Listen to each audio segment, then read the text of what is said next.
In the final years of the war, German propaganda clung to one promise above all: the fortresses would hold. Radio broadcasts, posters, and fiery speeches from Nazi leaders painted a picture of invincible walls, rising from the soil of Europe, stone and steel so strong that no enemy artillery could ever break them. These strongholds, the people were told, were the shield of the Reich. They were the places where German discipline and engineering would laugh at American improvisation and Soviet brutality. For soldiers on the front, this message sank deep. Many Wehrmacht troops and Luftwaffe officers were convinced that even if the tide of war seemed to be shifting, Germany's fortifications, the Atlantic Wall, the Siegfried Line, the mountain fortresses in Italy, were unbeatable. To them, the fort was more than concrete and barbed wire. It was a symbol of control, an assurance that Hitler's vision of a 1,000-year Reich still had teeth. The Americans in this worldview were amateurs. They might have more men, more machines, and more fuel, but German propaganda painted them as clumsy and soft. Their tanks were mocked as rolling coffins, their soldiers ridiculed as jazz-loving consumers, without the iron spirit of German warriors. Fortress warfare was the great equalizer. Even if American factories kept spitting out endless guns and planes, a fortress once built could not be replaced. And in those fortresses, German soldiers believed they had the advantage. This faith in walls gave many troops a sense of arrogant confidence. Behind thick concrete and reinforced steel, they thought themselves untouchable. The shells of ordinary artillery might dent the walls or chip the edges, but the fortresses would stand, and with them, Germany's dream of victory. What they did not know was that America was about to unleash a weapon, designed to erase those illusions with a single thunderous blast. In the early stages of the war, this belief in fortress warfare seemed justified. Across Europe, German strongholds had proven their worth. The Atlantic Wall stood as a fearsome barrier stretching along the coastline, bristling with bunkers and artillery emplacement. In Italy, mountain fortresses carved into ridges and cliffs stopped Allied forces for months at a time. On the Western Front, the Siegfried Line's pillboxes and dragon's teeth became symbols of resilience. To German soldiers manning those defenses, every delay, every forced retreat of the enemy confirmed what propaganda had promised, that fortresses could not be broken. Stories spread quickly among the ranks. Units boasted of how they had held out for days under bombardment, of how Allied tanks and infantry were stalled outside concrete barriers that refused to crumble. Even when surrounded, defenders pointed to the fortresses as proof that German ingenuity could balance the scales against America's industrial might. The walls seemed to buy precious time, and time they believed was the Reich's greatest ally. Every successful defense added to the arrogance. Officers reassured their men that as long as they stood behind thick concrete, the Americans could throw whatever they liked, artillery, tanks, even aircraft, and still the forts would hold. In the barracks and dugouts, soldiers laughed at the thought of soft American troops battering themselves senseless against walls designed by German engineers. It was this growing pride, fed by both propaganda and battlefield experience, that blinded them to the storm already gathering. Soon a new sound would echo across Europe, one that would turn the laughter into silence. The Germans believed their fortresses were built to withstand anything. What they had not prepared for was the arrival of a weapon so immense that it seemed to bend the rules of artillery itself.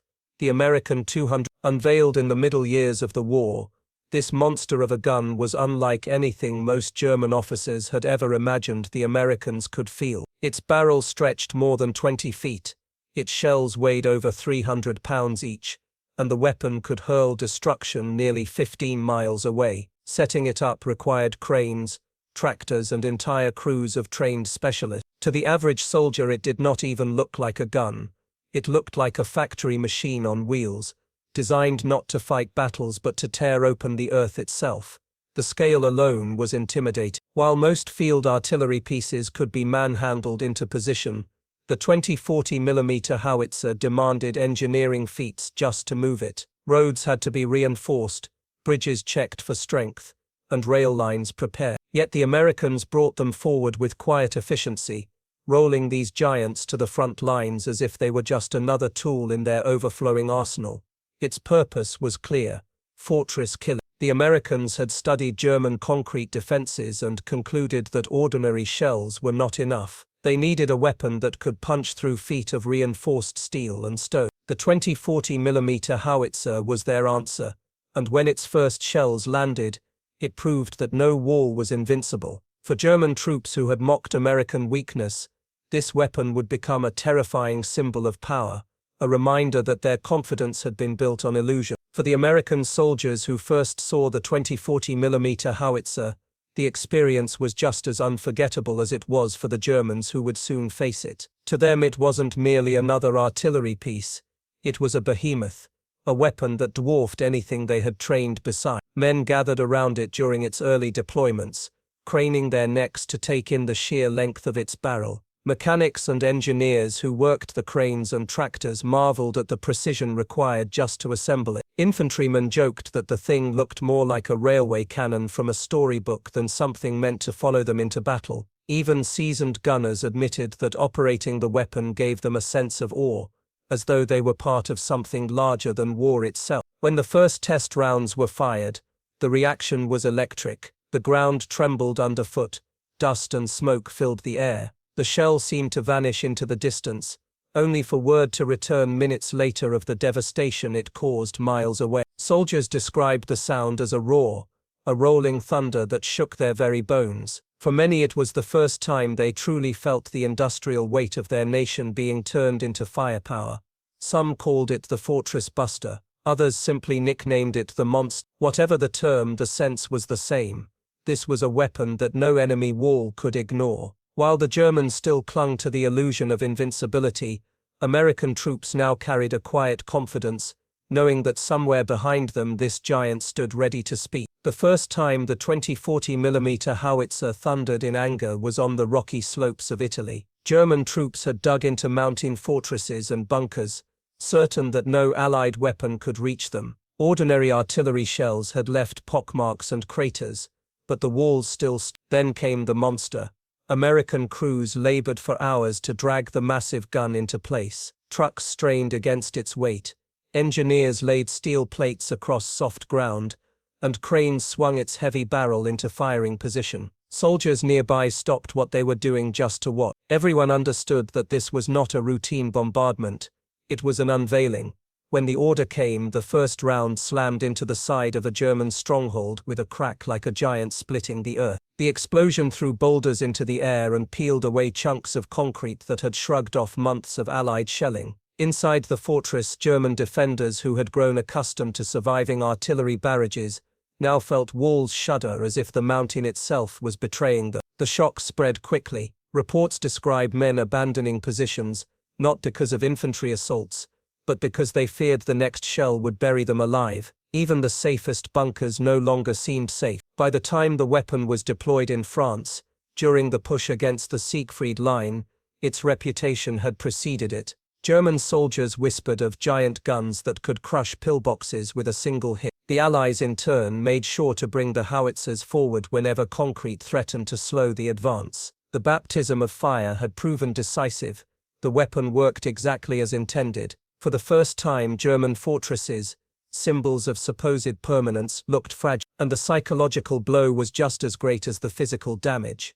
For the German defenders, the first bombardments from the 240mm howitzers were nothing short of disorienting. These were men who had endured countless artillery barrages before, often hunkered safely behind meters of reinforced concrete. They had learned to measure the rhythm of Allied fire and trust that their fortifications would outlast the storm. But this time, everything felt different. When the shells landed, the shock was visceral. Entire walls buckled. Pillboxes that had stood unbroken for months suddenly fractured like eggshells. Soldiers inside recalled the deafening roar and the strange sensation of the ground rising beneath them. One officer later admitted that the first salvo convinced him their fortress was doomed, not because the Allies had grown braver but because they now possessed a weapon that could erase stone. Panic spread in the dark tunnels. Radios filled with frantic voices reporting breaches and collapse. Units that had once scoffed at Allied gunners now demanded orders on whether to retreat. Some simply fled on their own, leaving behind shattered weapons and half-buried supplies. Perhaps the most telling reaction was silence. Survivors wrote of moments where men could not even shout commands, stunned by the force of the impacts and the realization that their fortresses, the pride of German engineering, were no longer safe. It was in these moments that fear began to eclipse propaganda. The idea of invincible strongholds died under the thunder of American guns, replaced by a grim acknowledgement the enemy had brought something new, and no wall could stand against it. Monte Cassino stood as the ultimate test. Rising high over the Lurry Valley, the ancient monastery was reinforced by German engineers and defended with the confidence that no artillery could uproot it. Allied commanders brought the 240mm Howitzers forward with one task: break the unbreakable. When the first rounds landed, the results were immediate and unforgettable. The enormous shells punched through thick stone walls, tearing open chambers that had endured months of smaller barrages. Towers collapsed, and the mountain echoed with blasts so powerful that entire slopes shifted. German defenders who had clung to the monastery for weeks suddenly found themselves buried under its crumbling walls. Survivors later admitted that morale collapsed alongside the structure.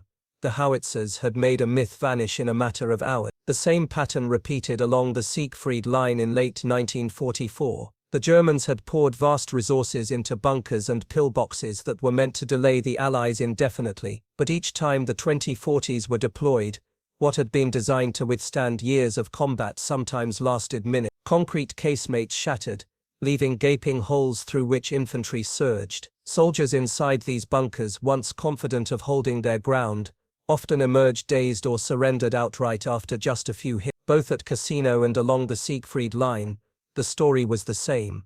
Walls that had symbolized permanence dissolved into dust. The 240mm howitzer proved that no fortress was eternal. Its firepower didn't just destroy stone, it demolished German faith in static defense. Captured German soldiers often spoke with a mix of disbelief and dread when describing their first encounters with the 240mm howitzers. Many had entered battle convinced that their fortresses would protect them, repeating the mantra of invincibility drilled into them by propaganda. But once inside Allied camps, their stories painted a picture of helplessness few had ever admitted on the battlefield. One prisoner recalled crouching inside a Siegfried Line bunker as shells began to fall. He said the concrete trembled as if it were wood, dust poured from the ceilings, and men clutched their helmets while praying the next strike wouldn't bury them alive. "We had survived months of artillery before," he admitted, "but this was something else. You could feel your courage leave you with each hit."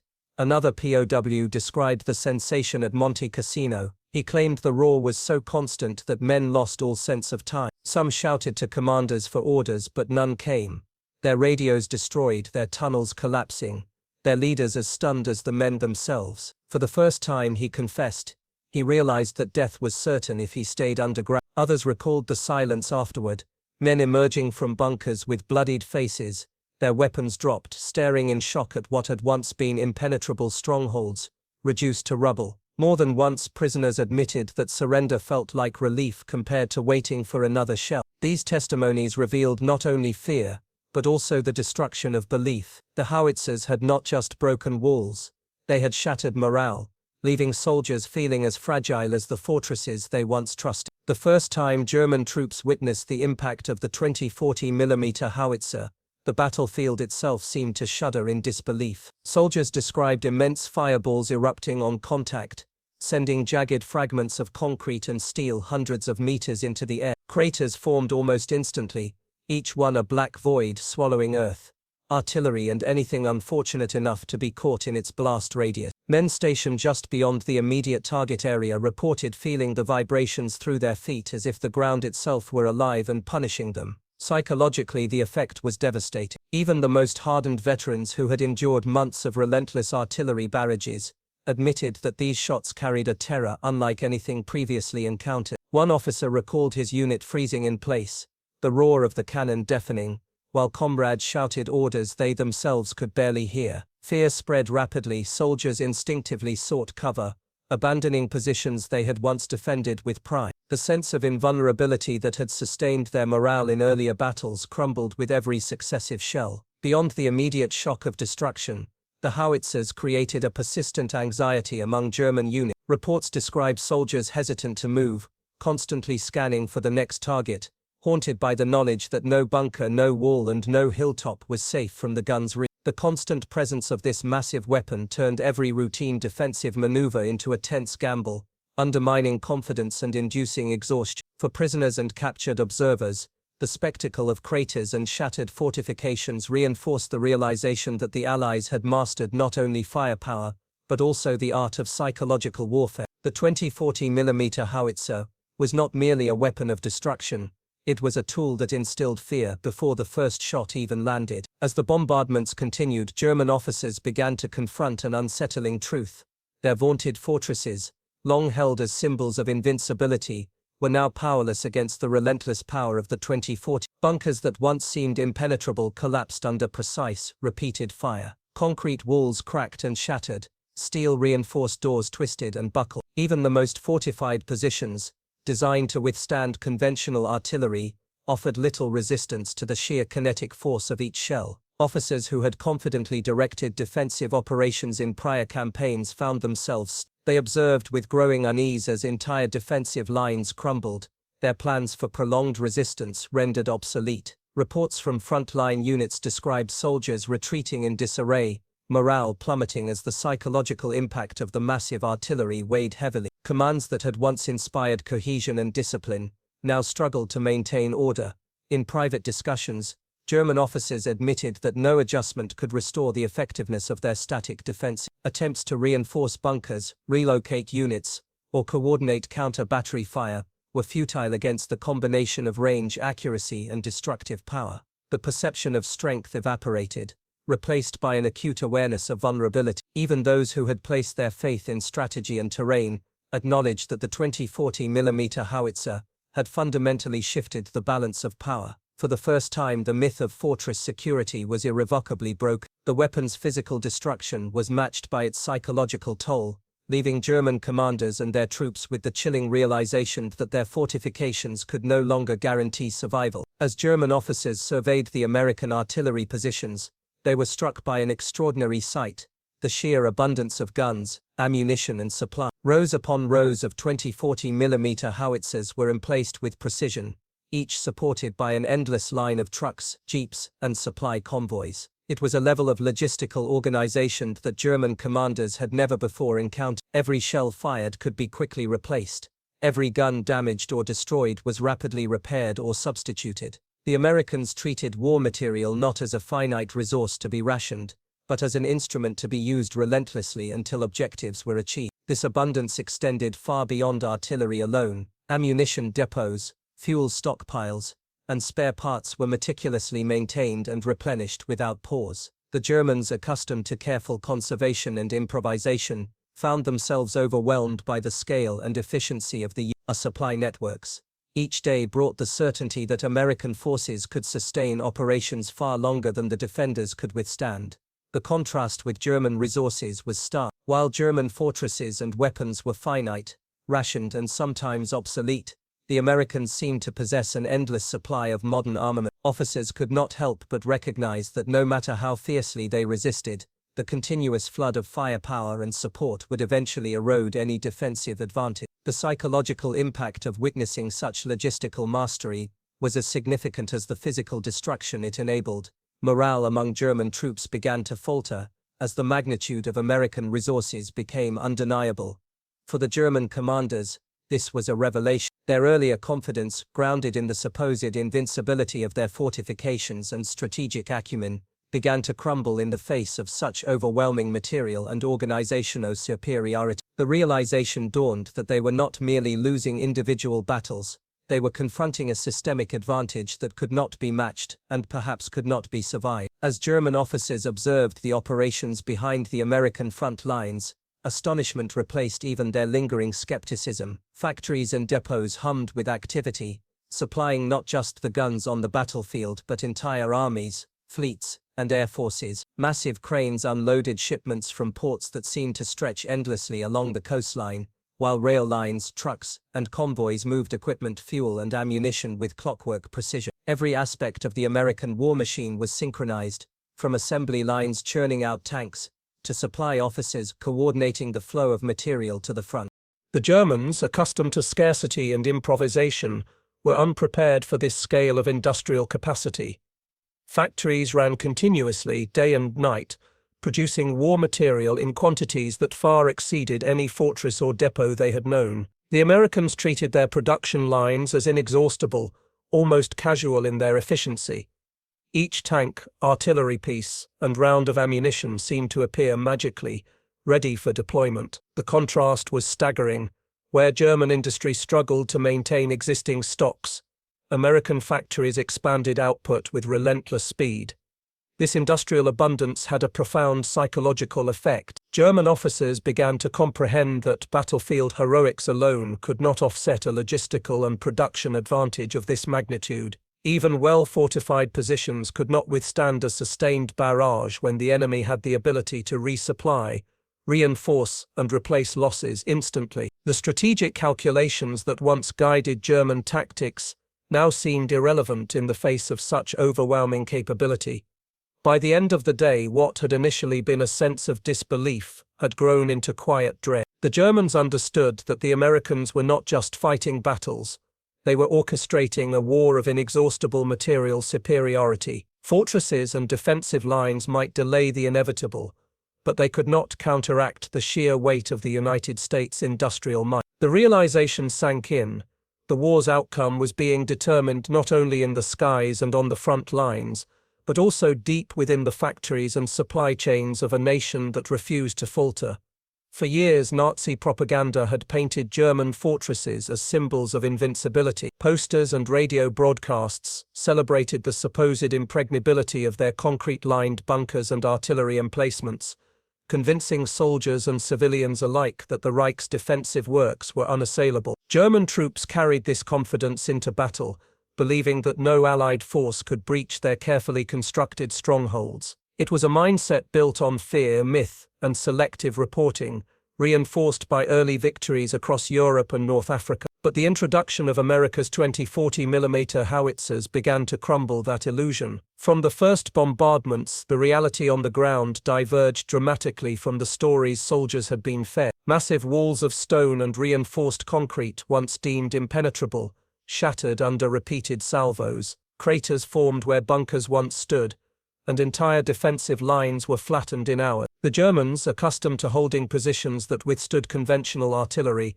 were stunned by the sheer destructive power of the Americans' heavy gun. Witnesses described a surreal scene: walls that had stood for decades, fortified with steel and cement, reduced to rubble as if paper had been shredded.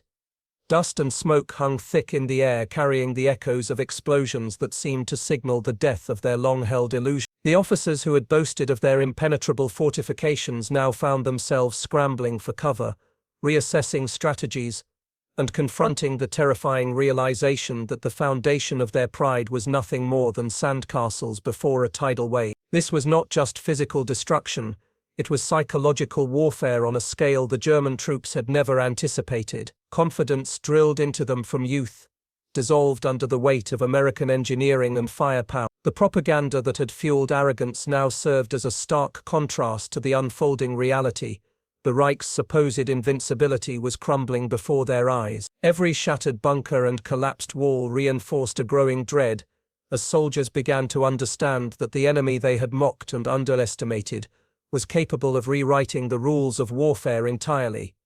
By the end of these assaults, the morale of German troops had been shaken. The narrative of unassailable strength, carefully cultivated over years, was reduced to disbelief and fear. For the first time, many confronted a stark truth: no fortress, no matter how formidable, could withstand the relentless might of America's. As the relentless bombardment of American 240mm Howitzers continued, German soldiers began to whisper among themselves, their voices low and tremulous. The bunkers and fortifications they had trusted for years were now reduced to rubble, and the once proud symbols of their military strength crumbled before their eyes. Murmurs of disbelief traveled from foxhole to foxhole, officers and enlisted alike sharing the same unspoken fear. If these fortresses could fall so quickly, what hope remained? The psychological impact was immediate and profound. Soldiers who had been confident, even cocky, in their defensive positions now hesitated to man their stations, second-guessing every order. The constant explosions created an atmosphere of chaos, where fear and uncertainty replaced discipline and resolve. Small pockets of troops broke formation, seeking shelter or simply frozen in shock as the world around them seemed to collapse. Morale, once bolstered by propaganda and years of indoctrination, faltered under the stark reality. Soldiers who had been told their fortresses were invincible now realized they were merely illusions. Each shattered wall, each demolished bunker, and each thunderous salvo communicated a simple, terrifying truth. The enemy's firepower exceeded anything they had imagined. Conversations in hushed tones reflected growing panic. Officers tried to maintain control, but the weight of futility pressed down on every man. Questions were asked quietly, doubts whispered aloud, and for the first time many admitted inwardly that survival might depend less on skill or bravery and more on luck. The veneer of confidence had been stripped away, leaving raw, palpable fear. By the day's end, the combination of physical destruction and psychological pressure had done its work. German soldiers understood that their propaganda-fed pride was powerless against reality. The morale that had sustained them was fractured, replaced by a creeping dread that would shadow every action on the battlefield thereafter.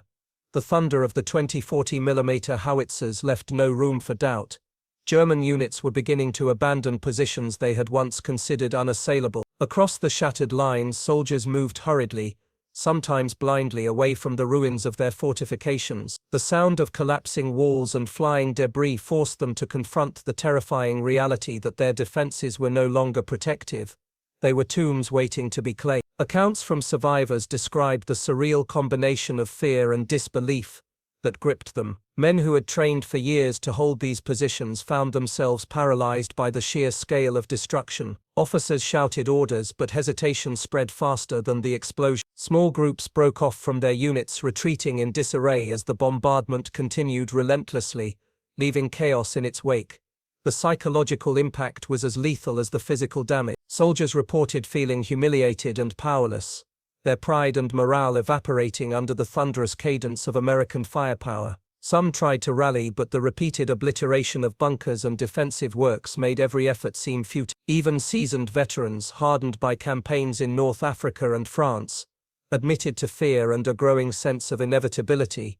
Their positions could not withstand the assault. Amid the smoke and rubble, whispered confessions spread among the troops. They spoke of fortresses rendered useless, of plans and strategies obliterated in minutes, and of the creeping realization that their cause was slipping through their fingers. These moments marked a turning point. No propaganda, no speeches, no confidence in numbers could shield them from the overwhelming evidence of American superiority.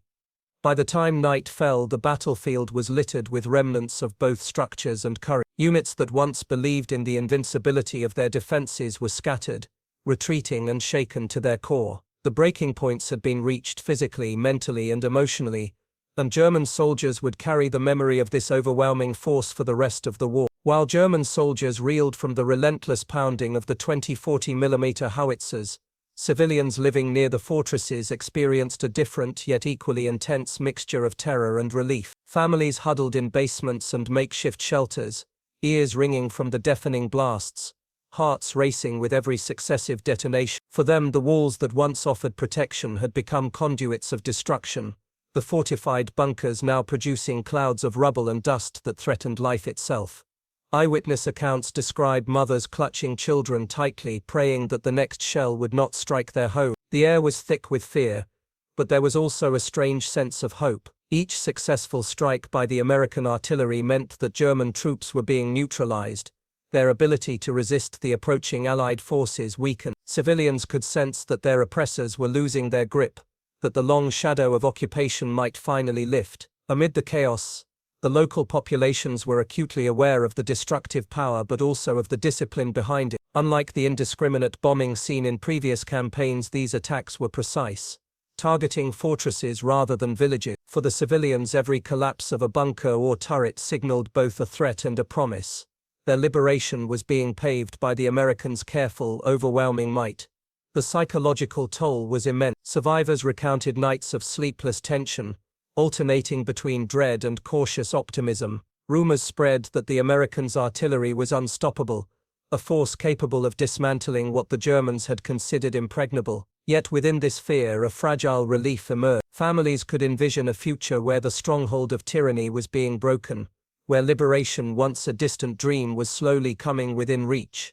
By dawn, streets and villages bore the marks of both devastation and anticipation. Civilians understood the enormity of the American assault, but they also recognized that with every shattered fortification, the grip of the occupiers loosened. The terror had been unbearable, but the relief was undeniable, a complex emotion that mirrored the shifting tides of the war. By early June, the German defenders along the Western Front could no longer rely on static fortresses or their long-held illusions of invincibility. The D-Day landings had begun, and with them came an unprecedented display of coordinated Allied power. From the beaches of Normandy to the inland defenses, German troops were confronted with a synchronized assault combining infantry, armored units, and a relentless barrage of artillery. Among the most devastating were the American 240mm Howitzers, strategically positioned to annihilate fortified positions and provide continuous cover for advancing troops.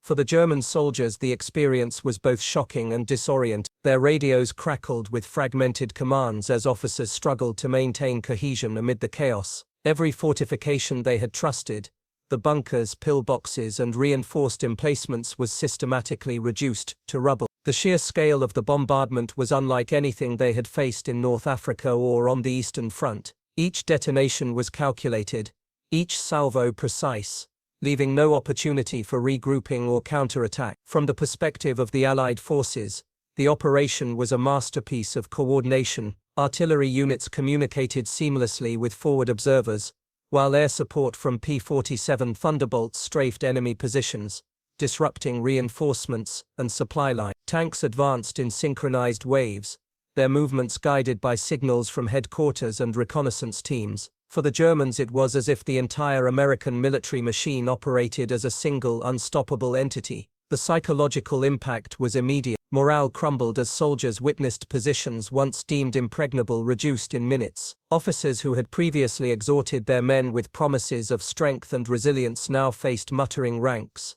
a mixture of fear and disbelief spreading like wildfire. Every explosion, every collapsing wall reinforced the reality that Germany's hold on the Western Front was unraveling, not just militarily, but mentally. By midday, German defensive lines were fractured. The combined might of Allied artillery, air power, and infantry coordination left a stark message: resistance was futile. What had been expected to be a manageable landing had become a strategic nightmare. The war, once assumed to be within their control, was slipping away with every calculated strike, every synchronized barrage. As the relentless bombardment and coordinated assaults continued across the Western Front, German troops began to grasp a devastating truth. This was not merely a defeat of men and weapons, but a shattering of morale and belief. For decades, propaganda had painted the German military as invincible, their fortresses and strategies unassailable. Yet now, every bunker destroyed, every trench overrun, and every artillery salvo landing with terrifying precision, contradicted that long-held conviction. Officers and enlisted alike exchanged grim glances. The fear was no longer of bullets alone. It was the creeping realization that the psychological edge they had relied upon for confidence was gone. Men who once marched with certainty now hesitated, questioning the very foundation of their cause. Commands were executed more out of routine than belief, and whispers of futility spread through the ranks like wildfire.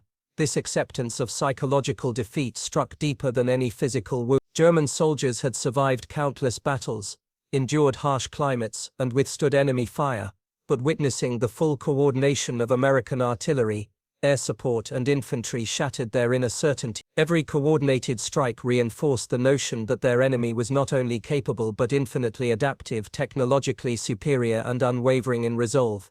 By the end of the day, the realization was unanimous: resistance could continue, but it was now hollow. The Americans had not only breached the physical defenses of the Reich but had also dismantled the illusions of invulnerability that had sustained the German soldier's spirit. In that moment, many understood that the war's outcome was sealed, and their role was no longer one of strategic advantage, but of reluctant endurance. In the quiet years after the war, German officers and soldiers who had witnessed the terrifying power of the American 240mm Howitzers reflected on what they had experienced with a mixture of awe and reluctant admiration. These massive artillery pieces had done more than destroy stone and steel.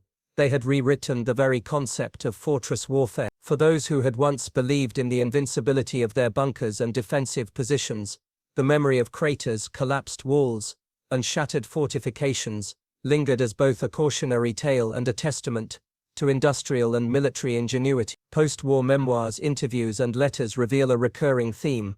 The 240mm Howitzers symbolized America's ability to combine technology, logistics, and manpower into a decisive weapon. Soldiers recalled how the synchronized targeting, rapid supply lines, and sheer destructive capacity made resistance feel futile, instilling fear that went far beyond the battlefield. These reflections were often tinged with personal respect. Even as adversaries, many German officers acknowledged the ingenuity and discipline required to operate such machinery effectively. Historians note that the psychological imprint of these weapons extended well beyond the war itself. German military strategy, training, and doctrine were forever influenced by the knowledge that technological superiority could overcome traditional fortification. The 240mm howitzer became not merely a gun but a symbol of American industrial power, strategic planning, and the relentless drive to innovate under wartime pressure. Veterans spoke of the lasting impression it left on them, how the sight, sound, and impact of these weapons redefined their understanding of modern warfare. Even decades later, in post-war discussions, former German soldiers would recount the terror mixed with awe that these weapons inspired. They were a stark reminder that the war had been decided not just by courage or numbers, but by the synthesis of technological mastery and industrial capability, a legacy etched into the very memory of those who had faced it first. The legacy of the 240mm howitzers extended far beyond their immediate battlefield impact. While the destruction of bunkers and fortifications marked their tactical effectiveness, the true influence lay in the lessons they imparted about communication technology and the psychological dimensions of warfare. German officers realized that these massive guns were more than mere tools of destruction. They were a demonstration of how coordination, planning, and industrial capacity could dictate outcomes before soldiers even fired a shot. The way American artillery units operated, the integration of reconnaissance, forward observers, and precise targeting, highlighted the critical role of communication in modern combat. German strategists, accustomed to relying on fixed fortresses and isolated strongholds, were forced to reconsider the value of dynamic coordination. Each bombardment illustrated that technological superiority, coupled with rapid information flow, could break morale and create cascading effects across entire defensive lines. Post-war military analyses drew heavily on these observations. Doctrines evolved to emphasize the importance of combined arms, real-time communication, and the psychological impact of overwhelming firepower. The 240mm howitzers became case studies in demonstrating how innovation and efficient organization could turn seemingly insurmountable defenses into vulnerable targets. Officers studied not only the shell's destructive capability, but also the fear they inspired, understanding that terror and awe could be as decisive as bullets. For the soldiers who faced them, the memory endured. These weapons had transformed their perception of warfare, showing that raw courage or traditional tactics alone could not secure victory. The 240mm howitzers symbolized a new era, one in which technology, strategy, and psychology converged to redefine the battlefield. They left a lasting imprint on modern military doctrine, serving as a benchmark for the integration of firepower, communication, and psychological influence in shaping the outcomes of future conflicts.